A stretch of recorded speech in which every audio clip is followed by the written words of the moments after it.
But all of a sudden in May, it's like it has this breezy feel to it, and everybody's changing their attitude, and it's like, yeah, okay, let's just transition, let's do this. And here you receive the Death card, but the best thing about it is the clarification card is the Wheel of Fortune. The fates of fortune are on your side. And you have to take advantage of this auspicious time, because the window of opportunity will eventually close as the cycle of the wheel goes down. And up above in your sacrum, or pelvic, for awakening and arousing, you receive the Hierophant and the Queen of Cups. I'm going to discuss them together because they're very relevant. And since this is in the spiritual awakening category, the Hierophant is saying that, yeah, you're doing some soul searching. You're doing some spiritual searching. You're also searching for some truths. The word Hierophant is Latin for to show or make known. You want something exposed. You want to understand some cosmic concepts. You want to enhance some connection to the divine and bring it down to the earthly realm. That's why there's the presence of the Queen of Cups. She's earth. She's indicating earthly love. This brings in the idea of agape, which means love in Greek, but in modern days it's more like brotherly love. It doesn't have a sexual connotation to it. And here you've got a cosmic Hierophant connected to the earthly Queen of Cups for love and emotions. It's like you're seeking a higher self, somebody that's going to be doing things without desire. Or maybe said best, giving unselfish love. And this seems to be the quest of your spiritual self. And this seems to be the quest of your spiritual awakening. Now up above, in your solar plexus for sensing and feeling, you receive the Sun card twice. This indicating that there's a new day dawning. It's offering clarity, understanding, and fulfillment. Suddenly things are coming into focus from the nourishing lifeline rays of the sun. It's like there's some kind of purification going on. You know, you've been walking in the obscure path of the moon, and all of a sudden the sun rises. The sun portends success, abundance, and joy. That your unconscious inner self is in balance with your conscious foreself. As usual, there's rocky roads ahead, but you're optimistic and emotionally prepared for what comes your way now. You've overcome your shadow self. And the illumination of the sun is a spiritual enlightenment.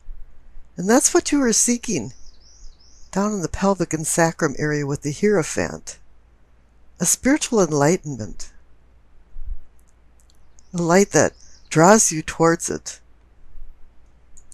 You know, the word illumination in Latin actually means spiritual enlightenment.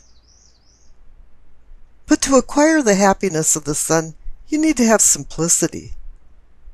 It just boils down to honesty and sincerity. Unpretentiousness. That brings an indescribable wholeness of being. All of a sudden now you're just feeling the joy of living and the delight of being alive. Now the center cards for the heart of the matter. Receive the Knight of Cups and the King of Cups. And there's a lot of water and emotion energy going on here because you've got the Queen of Cups next to the Hierophant. So you've got 3 out of 4 court cards from Cups. This reading has to do with your emotional well-being and it moving forward to more deeper bonds, more deeper emotional bonds. The Knight is offering the cup of opportunity. which is filled with emotions and love. And the King of Cups is the apex of emotional control. And he's also one that assists in ameliorating a broken heart or a hurt heart. And he's connected to the Ten of Swords from the past. He's there to say, yeah, it's okay. Let's just move on. We can love again. And down on the bottom right for the communicating and teaching, you receive Temperance. This is just a reminder from the King of Cups up there to temper and control your emotions.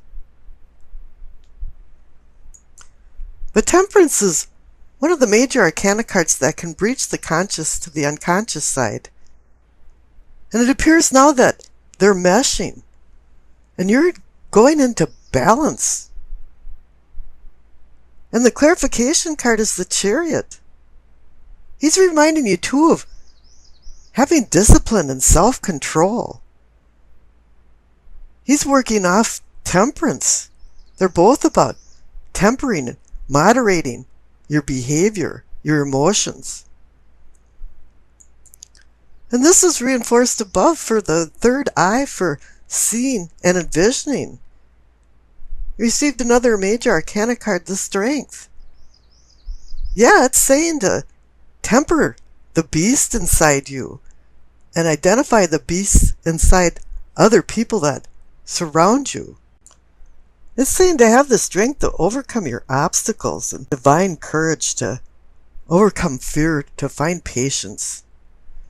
And once you overcome fear, you acquire confidence.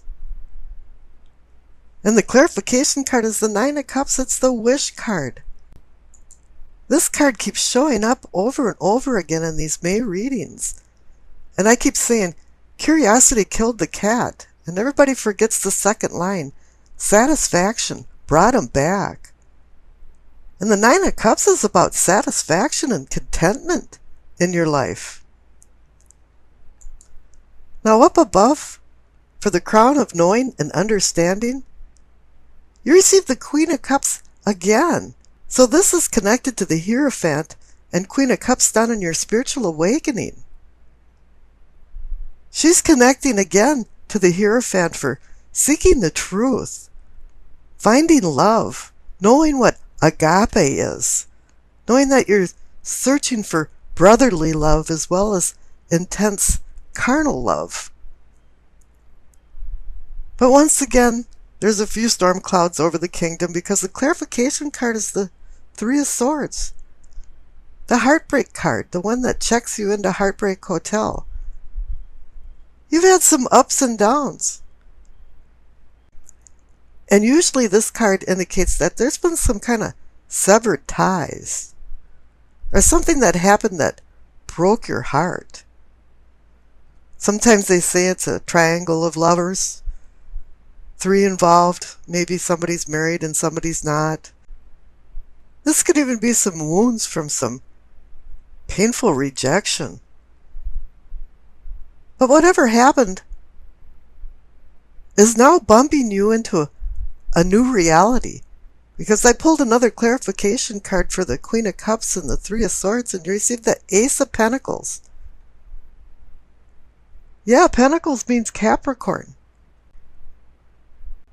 You're now given a new beginning. It's really up to you to accept this one pentacle with the promise of more. But you have to do the hard work for this to become a reality. Now, we've already discussed the past cards, so let's jump over to the future cards because the main future card, once again, is the Ace of Pentacles, just in case you missed the message. Up above with the Queen and the Three of Swords, there's the Ace of Pentacles again. Yes, the Ace of Pentacles is extending possible gifts of value and fates of fortune for wealth.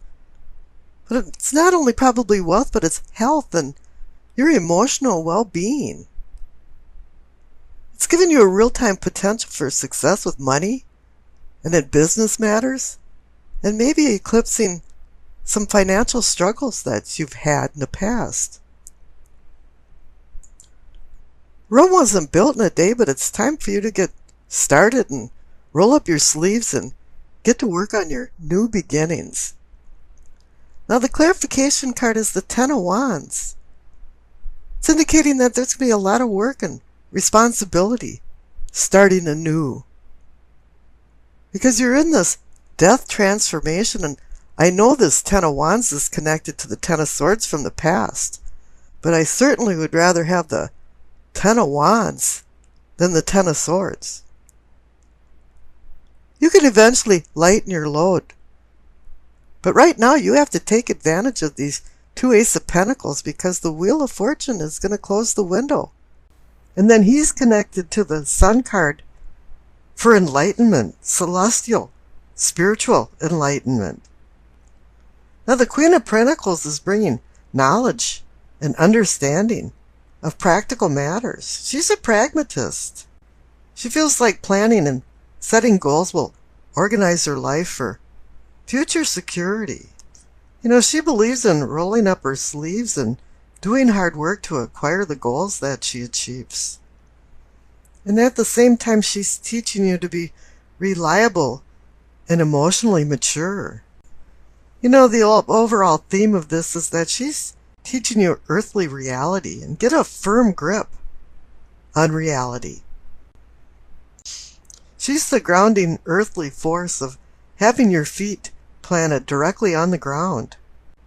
And then contrary to that, you have the Hanged Man, where he's hanging upside down, seeking enlightenment. And in the old legend, it's Odin, the god of war and poetry, seeking the mystic wisdom of the runes and secret magic letters. In the actual legend, it says that he died and came back to life. And basically, he sacrificed himself for this wisdom. So with this card, it actually does say there is some type of sacrifice involved in acquiring the wisdom that you seek. But it's not only wisdom that you seek, it's a rebirth, a spiritual rebirth. His lessons is to stop controlling the physical world around you. Quit trying to put a square peg in a round hole and let things go with the more natural flow. And once you acquire some of this wisdom, then you're going to start seeing things in a different light. And it is time to relinquish the old ideas and beliefs, because the new are avidly seeking their place. Whatever happens with this Hanged Man, you're required to go into a reflective, meditative state before you make any decisions, before you change your life. Make sure you know where you're at, and take the advice of the Queen of Pentacles and have a grip on your reality. Now the Sun card is a celestial purging. Now you're going for enlightenment. Illumination in Latin actually means enlightenment, spiritual enlightenment. A new day is dawning, and it's saying that you learned your lessons down at the Hangman, because now you do have understanding and even some personal fulfillment. Things are now in focus. You know, there's a miasma that dissipated, and you can see things with more clarity than you ever have before. This card portends success, abundance, joy. But there's one thing you have to do to acquire this abundance and joy, is to live a simple life. Freedom from complexities. Honesty, sincerity. Bring a wholeness and unity into your soul that you will acquire. With what you've learned from the earthly with the Queen of Pentacles, and to the wisdom that you acquired from the Hanged Man, is all put together into a spiritual new you, an awakening. At noontime, for 1 minute, the sun hangs in the sky where it casts no shadows, and there's no darkness.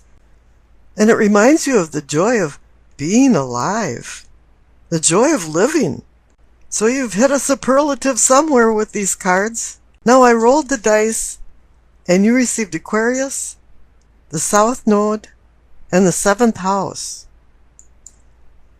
The north and south nodes are mathematical points that takes into account the relationships between the sun, moon, and the earth.